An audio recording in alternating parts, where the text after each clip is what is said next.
trust that you're enough. Like that's really the core of it. I think remembering that and like anchoring that into your system, it takes time, but that like once that starts to like actually become true and you feel it, the way you interact with the world changes. Like you're just you. And that's like such an amazing thing when you can feel that in your body and you're like, wow, I feel safe to like let myself be seen. And there's no fear. And that's really, really exciting.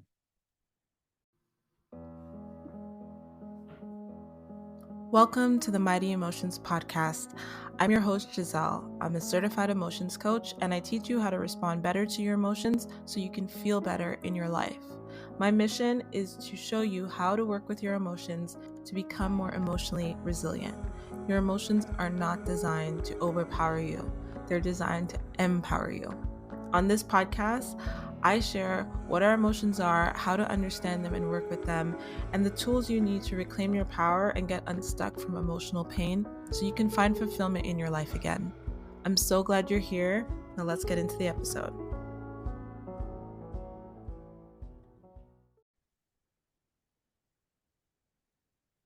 Okay, so we are here for an episode that's going to be really fun.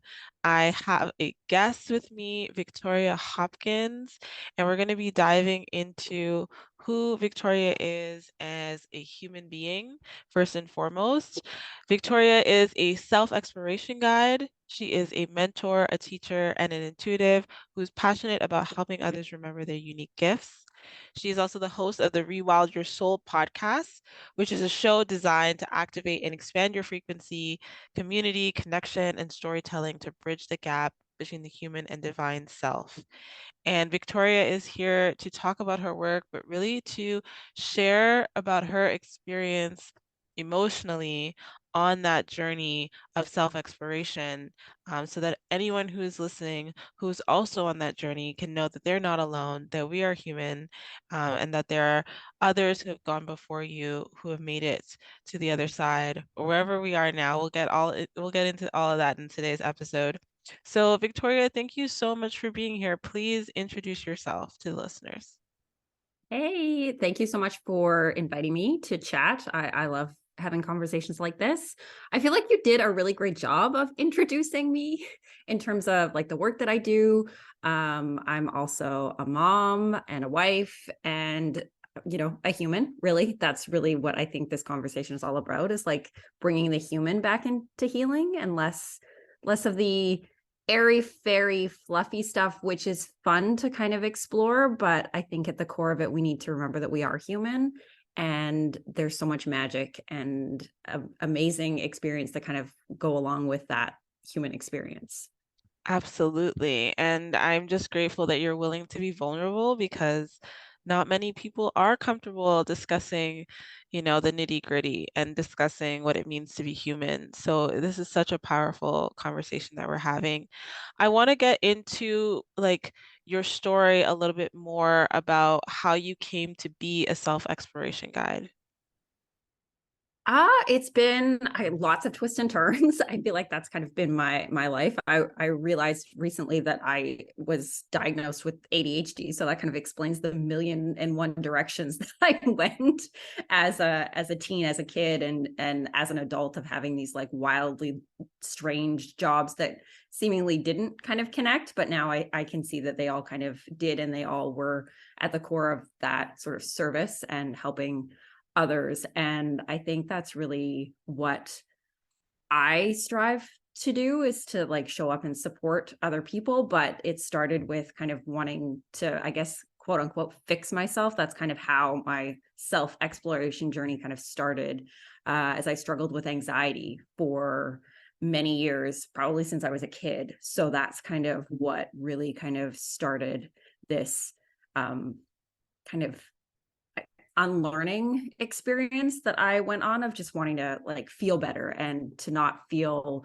so out of control. And I guess really what I would often think of, like, I just want to be normal, but like, what does that even mean? I don't know. Absolutely. I mean, all of us want to be normal, and what I think that means is trying to seem normal, trying to seem like everyone else, trying to blend in, trying to fit in. So that's absolutely so common. And talking about your anxiety as a child, looking back now from where you are, like, can you pinpoint what you think brought that on? Is it the ADHD that you've recently been diagnosed with, or what do you think really led to that anxiety, or what made you so anxious? I think I picked up a lot of stuff. I definitely feel like there's a lot of like stuff that I carried that wasn't actually mine. A lot of my dad's like worries, and like he had a lot of like trauma in his childhood. So I feel like there was a lot of that that I kind of like just was very aware of. And just like the subtle shifts in energy. My dad also struggled with depression when I was younger. So I think I kind of like could tell that there was something not right, but I was a kid, so I didn't really know what that all meant. So just really being almost too self-aware when it comes to like my nervous system, when it's kind of in that overdrive, I would definitely fall into that fawning category of just like trying to be the people pleaser, the good girl, like just keep the peace and then everything will be okay. So I think it was a combination of just being a really sensitive kid Mm. and possibly maybe undiagnosed like ADHD as a kid, of just not knowing like what to do with the energies and emotions that I was feeling. And it wasn't really talked about that much as a kid growing up in the 90s. Like it just like emotions were, I think our parents were trying, but it still was not, it was still not really that talked about. Yes, I love that you shared that you picked up things from other Mhm. people and picked up other people's anxieties because so many people are going to relate to that and resonate with that. I know the clients that I've worked with have shared similar things as well. Like being a kid, we are kind of dependent on the adults in our lives to make sense of the world for us, and when they are dealing with their own stuff, it makes it hard for them, right? Like they do try their best, but we're all it's kind of like the blind leading the blind in some ways when it comes to Mhm. emotions. So how did you, as you grew up having this anxiety, like how did you learn to navigate the world and cope in a way? There's a lot of like not so healthy ways of coping that I did. A lot of it was internal. So it was like the negative self-talk was definitely something that I struggled with a lot. It kind of mucked up my eating habits for a bit in like my late teens. And then there would be times when it just kind of would go away and it would be great and it would be fine. And it would be like nothing was like there was nothing going on in my world. I wasn't struggling or anything like that. And then as I got older, I started to, try more of the like counseling and all of these different other approaches. Pretty much if it was available, I probably tried it in terms of like ways to support mental health and anxiety.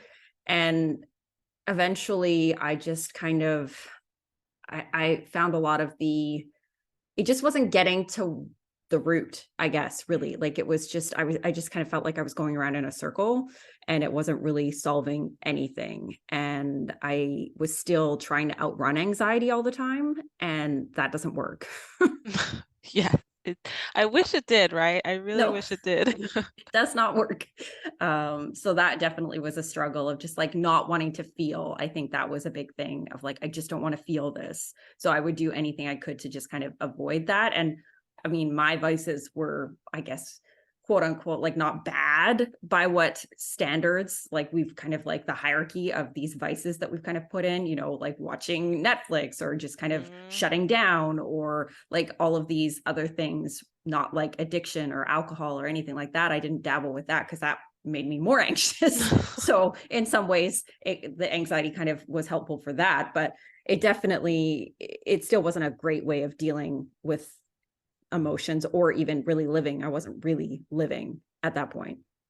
Yeah, I mean, so many people think that they don't have an issue because it's not quote unquote bad according to Mm-hmm. standards, right? But I Yeah. love that you shared that no, it doesn't have to be running from our emotions can look like binging Netflix and just not really living our lives. Like it doesn't have to be extreme at times, but it still does have such a huge impact on us. And you mentioned the negative self-talk. So I'm wondering if you can talk about how running from your emotions, how numbing, like how you think that played into your self-concept, like how you saw yourself, and basically like the choices and decisions that you made, not in terms of like numbing from your emotions, but in terms of like what you believed was possible for you in your life. Oh, that was like, I feel like it was everything. It kept me back from so much stuff, right? It helped well, it thought it was helping, I guess, to kind of keep me safe, to give me that illusion of safety. But it really just kind of like it kept me small and hiding and afraid of like speaking anything. If even if somebody was like the smallest things, if someone had an opinion of like their favorite show, or they were whatever it was, I would just like kind of go along with what they thought was true and would never ever say what I thought. I really struggled with the any idea of like doing anything outside of the box, or like following my dreams or whatever. I was always afraid of like, well, what's the point? It's not going to work. Like, why bother? And it really kept me like so afraid of myself, I think, afraid of possibilities, afraid of like actually succeeding and like not being able to like hold what that could look like. That is so huge. That is so huge. Not being able to succeed. I mean, we all fear failure, right? Yeah. But the fear of success is very real as well. And when we are suppressing our emotions, we're really suppressing ourselves and suppressing our self-expression, right? And so you talked Mhm. about like not feeling comfortable to share your opinions or to speak up. And it's funny because now you have a podcast, I know. right? It's just so it's I realized that sometimes you have to feel that fear. But it took time to get to that point, I think, of learning how to it started with learning how to feel emotions Mm, and creating the space that I felt safe enough to actually like feel anxiety and not like try and run away from it, and realize that I could feel this emotion, and if I sat with it, it actually didn't last that long and I mm. didn't die. And that was like a huge realization of like, wow, like I did it. That's amazing. I thank God I'm alive. I'm Yeah. still here. Right? Yes, and that can be such a pivotal moment, that first time when we can experience our emotions fully, because I don't think we realize it's almost like too simple, you Yeah. know? Like we go to all these conventional methods of healing and maybe even some unconventional methods of healing, and there tends to be a lot of ritual and steps involved and processes involved. And then when we actually allow ourselves to just feel it, we're like, that was it? So Oh, true. yes. It's so true.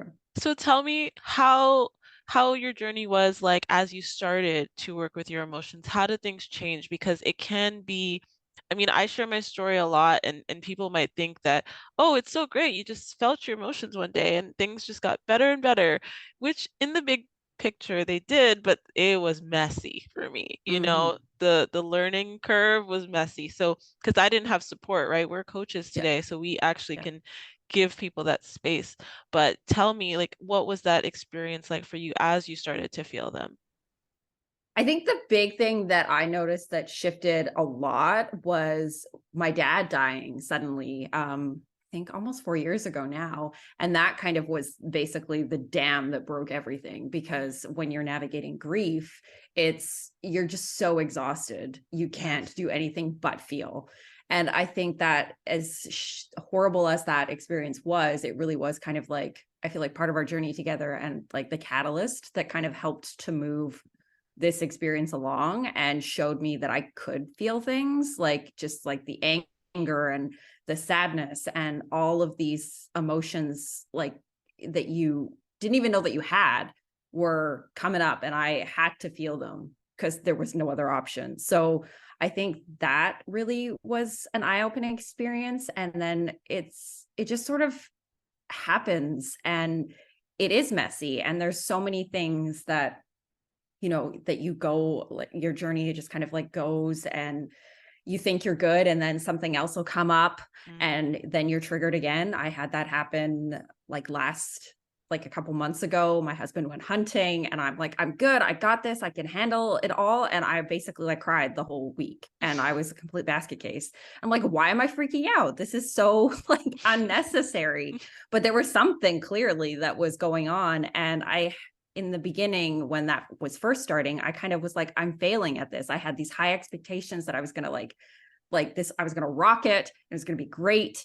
And then I realized, wait, like I didn't fail. This was actually showing me that I could hold these emotions, feel all of this stuff, and still like keep, my family going. Like I could do both.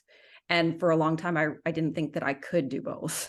Oh my gosh, I thank you so much for sharing that because that is life. Like that is living life, right? Is Yeah. doing both and you're living proof that it's possible, not that it's going to feel great, not that it's going to be pleasurable, but it is possible and how we see ourselves on the other side of that shifts, right? It absolutely Mm-hmm. changes. And so would you say that this is like your own journey and your story? Because like I said, I know that we're coaches and we're guides, and typically we end up in this place because of our own story and our own journey. So what would you say has led you to being a self-exploration guide? I think it's just wanting to show people that it is possible and that they have so much more power than they realize. Because, when you're in the depths of all of that, like really deep emotional healing stuff, it can kind of feel like you have no control or that you're broken or that somehow it's your fault. And that's not the case. And I think just helping people to really understand that that is like there is light on the other side. And to understand that they have the ability and capacity to actually like walk themselves through these experiences, because like we know it's you're not ever going to get to the point where magically you have no emotions except like joy and happiness. Like that would be so boring. Right? But there's like a subconscious part of us that thinks like, oh, if I just do enough healing, then I'm going to be never triggered again and it's going to be great. But that's not how it works. But you do learn the skills to be able to like move through that, and maybe a really like heavy experience knocks you out, but only for a day instead of like a week or 2 weeks or a month.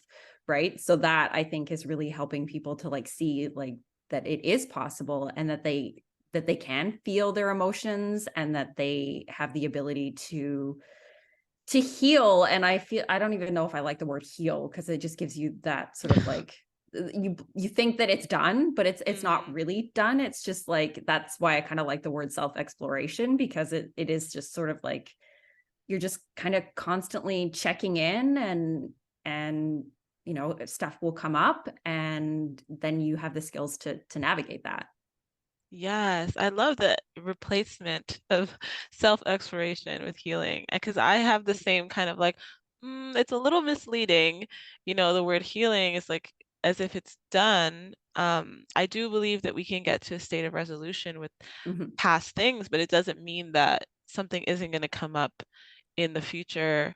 And so having the skills to navigate that. And it sounds like, I mean, are there any I'm sure you have your own methods that you use, tools in your toolkit that you share with your clients, but can you share for the listeners, like, what is your practice like of self-exploration and working with your emotions?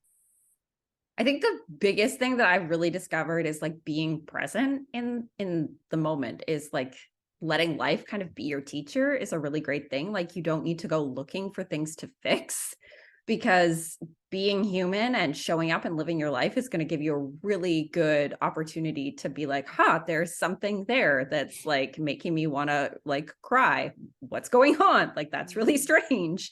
So I think that's a really great way for people to kind of like start to kind of just notice and watch kind of their reactions in situations, and not make it mean anything about themselves, and just sort of see like if they can start to notice like, oh, when this person says that thing, my stomach really hurts, or like start to get in relationship with their body and like what that's communicating to them. Because I do really believe it starts like the body has to feel safe to hold the emotions and feel things before you can really kind of like go in and actually like really sit with them, because if your like nervous system is freaking out, there's no point in like actually sitting with anger or anxiety, because it's just going to make it so much worse. Yes, 100%. Like the body is the gateway, like it is the Yeah. entry point. Absolutely. And that is the thing that I think people, at least the clients that I work with, I don't know about your clients, but they're always like, oh, this is how I actually feel my feelings is by tuning into my body. It's like, yeah, Mhm. because Yeah. a lot of times we're thinking and we're like, oh, I'm processing it, but it's so cognitive. So I love that you start from the core and the foundation. Our work is so aligned. I Um, love it. I love it. I love it because this is what the world needs, in my opinion, right? Like this is Mhm.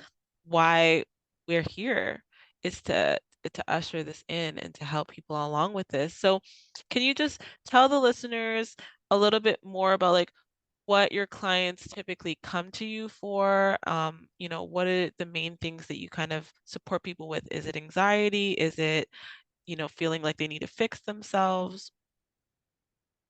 I feel like it kind of like the worthiness, like not feeling good enough is a big component. And then that can kind of like offshoot. There's so many ways that that can kind of manifest, whether it's through anxiety or other physical symptoms or like whatever have you. That stuff really, I feel like that's the core of what is driving a lot of people of I don't feel like I'm worthy. I don't feel like I'm good enough. And just starting to see if we can figure out where that core belief is coming from, what's going on, and really create space so that they're able to untangle from that. And I again, it's there's some resolution that you do get with this work, but there's, you'll run up against certain situations where you're like, huh, that worthiness wound is kind of coming up again, but you have the capacity and the tools to kind of feel it.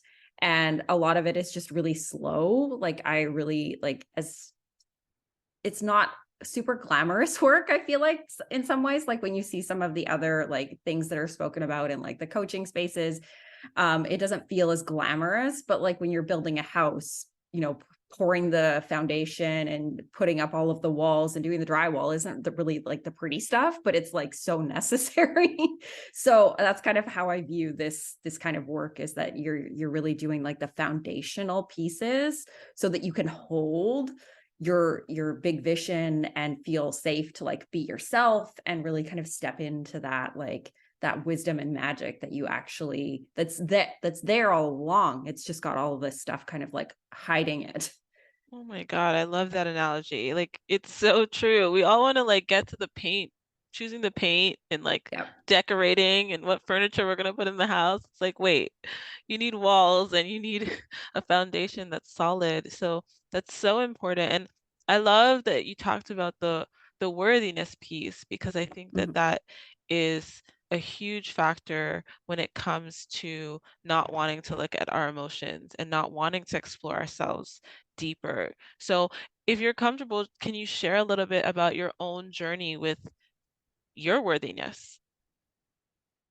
Yeah, that's been a big one. I feel like I'm still kind of unlearning old patterns, and I mean, I don't even know where it would have come from. Like it's so many layers, right? Like we pick up so much stuff, and I feel like our world is really like designed to keep us in that state of like you always need something else to like to fix you, or you need that next whatever to be good enough.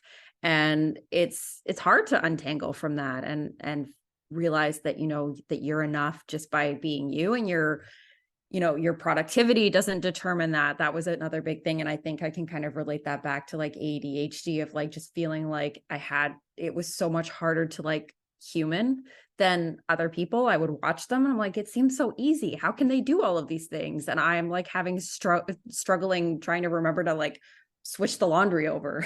And so that stuff is like it's it's taken me a bit of time to like really start to untangle from that. And weirdly enough, I feel like getting the diagnosis of ADHD was kind of like really validating of like, oh, I'm not going to fit into like what the standards of society is. So like, it's not me. Mm. Great. So now I can work with myself and like not put so much pressure on myself to like have it perfect, because it's not going to be that way. And perfect is boring. Really, it's not it's not even sustainable and it's not real. And yet we're constantly chasing this like illusion of perfection.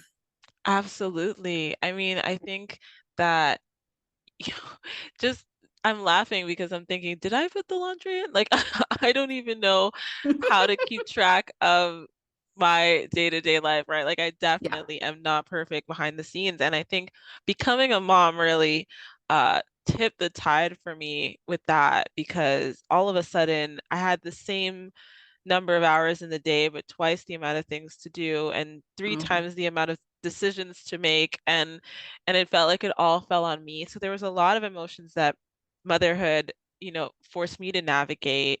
And knowing that you have, how many children do you have? I have three. Oh my gosh, good for you.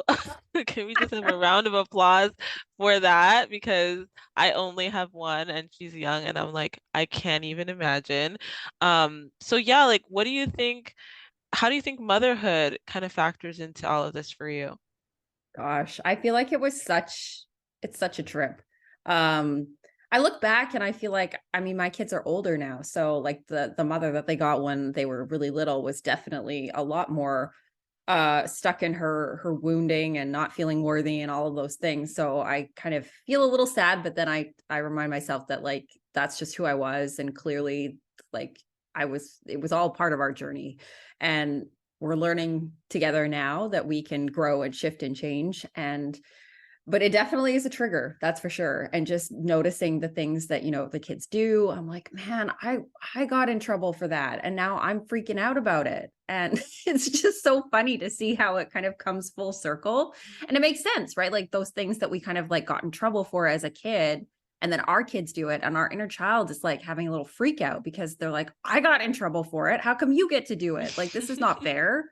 So that I definitely notice big time. Like, man, this like my dad is it's coming back to haunt me here. Yo, he's But their grandpa's there in spirit. right, yeah, it's just these things that you didn't think were going to trigger you, and they do. But I think it's like the chaos and the mess, and a lot of the extra things that you're constantly having to think about that just are like so much more exhausting of like, wow, like someone's got dance, someone's got a field trip, like there's just so much information and it can feel really like you're just never going to get ahead. And I think that's like the challenging part of I don't know if it's like motherhood or like parenthood. I don't like I can't speak to my husband of like what he worries about or if it's just like a me thing where I'm always like thinking about all of the things. But Mm. yeah, motherhood is definitely it's a wild ride, I think. And it's like life, right? It's amazing, it's awful, it's wonderful, it's like overwhelming, it's all of the things. But Exactly. yeah, I think we learn so much if you're willing to like just be humble and remember that like there's no such thing as a perfect parent. I mean, unless you're like, I don't know, in a TV show, in a sitcom, Maybe. you Yeah, know? like Yeah. that's I yeah. think about that because nobody warned me about how triggering motherhood was going to be. Mhm. So I really wanted to ask because there are people who are listening to this who aren't mothers yet, who maybe want to be, and I would hate for them to arrive and be like, what the hell is this? Like, why did no one tell me that this is going to be so triggering? And especially watching our kids do things that we got in trouble for. I mean, my daughter does things and I laugh because I'm like, I can't even punish you because I got in trouble, but I can't even punish you. I can only laugh because I vividly remember doing that thing, Yeah. and how it upset all the adults around me. And now I'm on the other side, like, oh, this is funny. So it definitely is that journey of reliving our childhoods in a way. Mhm. Not like we're living vicariously through them, but getting a different perspective of what our childhood must have been like, right? Yeah, I feel that. It's Yeah. definitely wild to like think back of like, wait, I was a kid? Like I swore I was just a kid? Like what happened here? All Now I'm like how an does adult?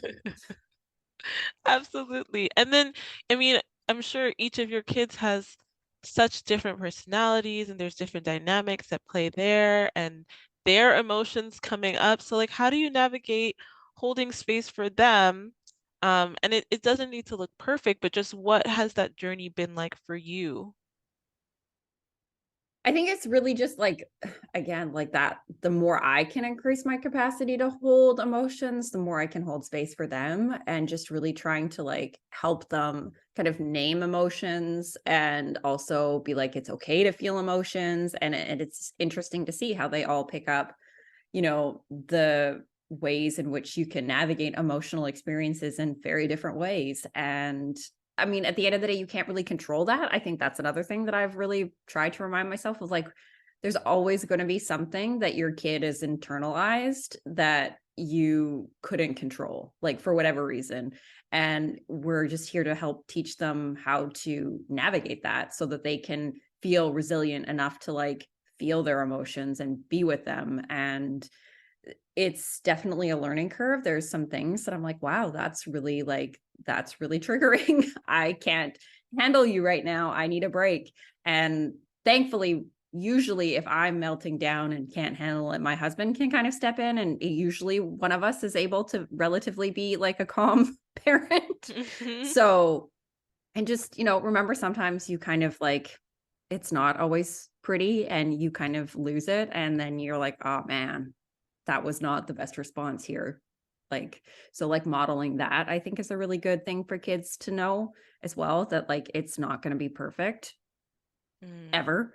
I mean, sometimes it might feel like, yeah, I nailed it, but other times you're just going to like freak out and you're going to have to apologize because it was not a great response to a situation that probably didn't need that level of meltdown to begin with.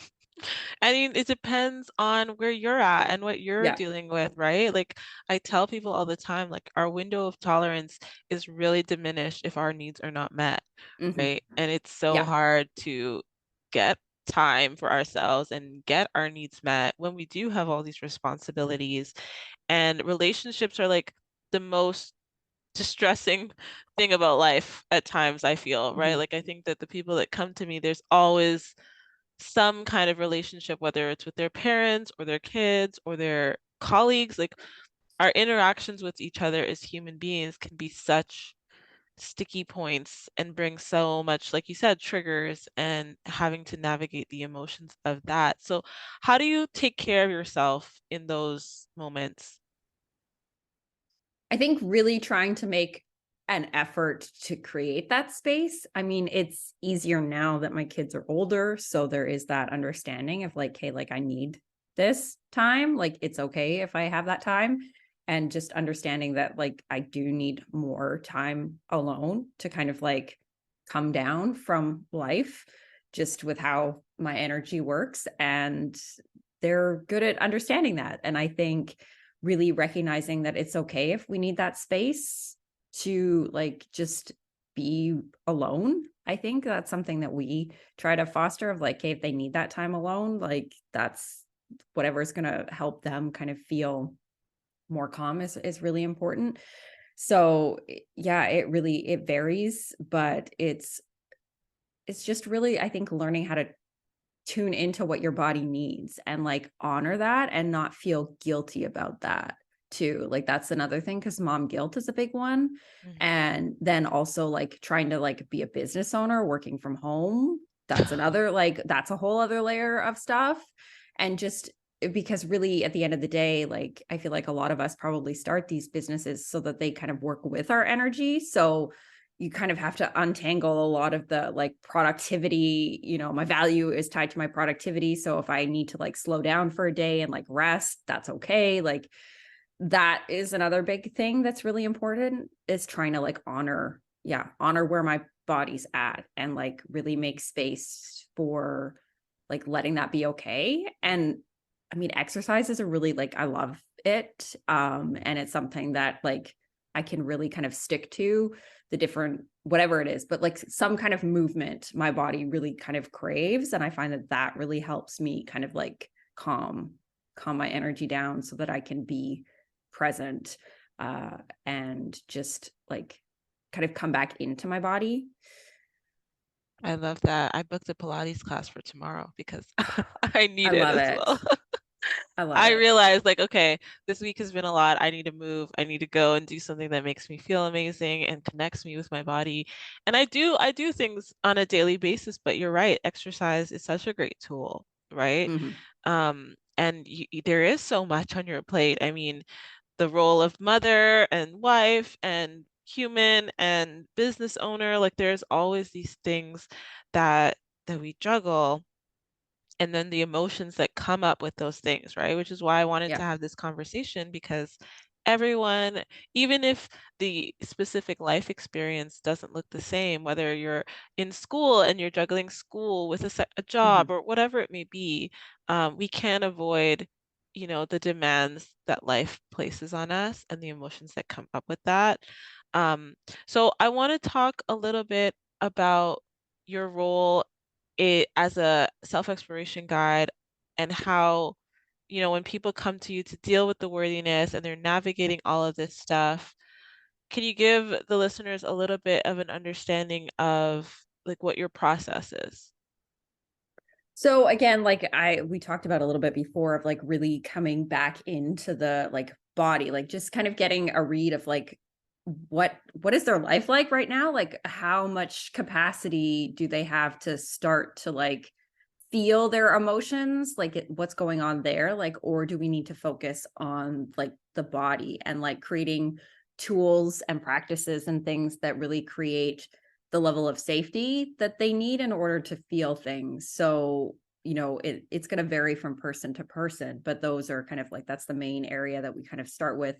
And I really like to foster like sustainable growth, like slow, sustainable growth that really lasts, right? Like that's what creates the lasting shift. So starting really small, especially if they're kind of new to this work and really starting to like learn what their body is speaking, like learn the language of their body. Like when they're, when anxiety comes up, they start to like tune in and be like, hey, am I hungry?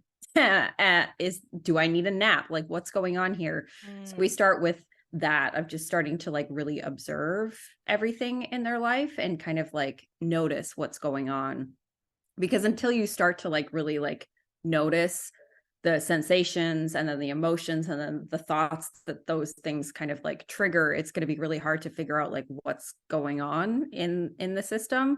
And I am currently getting trained in a modality called root cause therapy, which also kind of like taps into like core beliefs and helping to like untangle from those. It's kind of a mix between like hypnosis and NLP as well. So it's just another tool to kind of like bring stuff up to the surface and let you feel your emotions, but it's not going to necessarily, what was I going to say there? Sorry, my brain just kind of like wandered off. Sometimes it happens. okay. Let rein it back in. So that modality is a really useful thing, to kind of like identify some core beliefs that maybe you didn't realize that you had. A lot of them, Mm, again, are subconscious, and then learning how to like sit with emotion. So again, different practices that we'll bring in. One that I find is a really great one for people if they're like wanting to kind of like push their window of tolerance just a little bit, is like if the emotions, like if they're really like feeling activated or in an emotional state, just kind of like let themselves sit in that, but put a timer on so that they're like they have a window that they're like in it, and then once the timer's off, then they can kind of like feel it but not be completely consumed by it, if that makes mm. sense. I love that technique. Yeah. I do a similar thing with counting, right? It's like Hmm. just giving yourself enough space to experience it but not be totally consumed by it. So I love that. And I've never heard of root cause therapy, but it sounds very aligned, and it sounds like something that can even add to how you're supporting your clients. So that's amazing. And I'm Hmm. sure that it is supporting you as well, because I know that I'm coaching myself on my emotions every single day. Um, so I'm sure that that is something that you're also applying toward yourself. Yeah, 100%. I think it's just like I feel like you have to have walked through some of this stuff in order to kind of like show up and help lead people through it. So, and I mean, really, I think at the core of all of the work that I share is like really putting the power back into clients of like helping them really kind of like untangle from it. And another great thing that we kind of will do is look for the evidence of where it is working. Like where in your life are you like showing up and like really like killing it and like whatever it is, it doesn't matter if it's like super small, like you went to the grocery store and you it was there was no anxiety, like whatever it is, it doesn't matter, like just like let's build upon the spaces where it is working and kind of like show your mind that it is possible.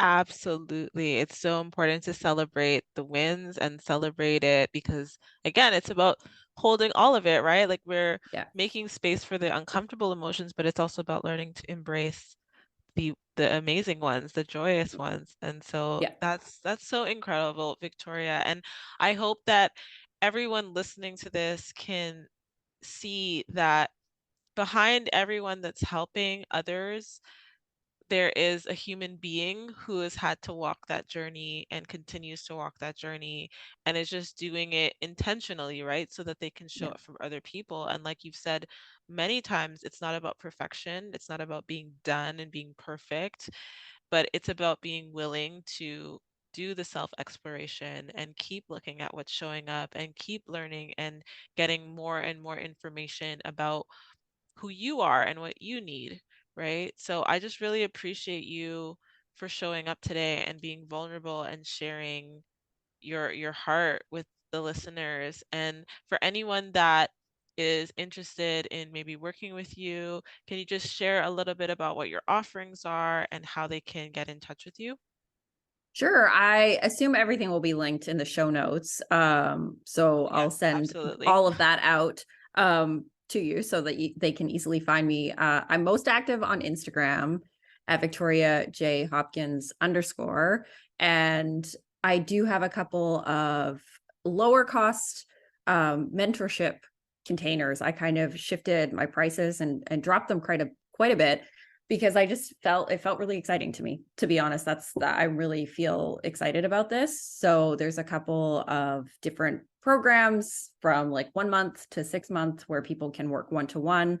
I do have a free mini course called Anchored, and that's all about like sort of introducing you to the nervous system and really like providing some like simple tools and practices for people to kind of weave into their daily life and working away on a few other things behind the scenes, but that'll always be updated via my Instagram and all of my links that'll be linked in the show notes. Yes, amazing. Yes, the links are definitely in the show notes. If you're listening, you can go and connect with Victoria on Instagram, as well as a link to the free course if you're interested in taking that. And of course, your podcast. Yes, my podcast. I forget about it because it's just something that I kind of do for fun, but Yeah.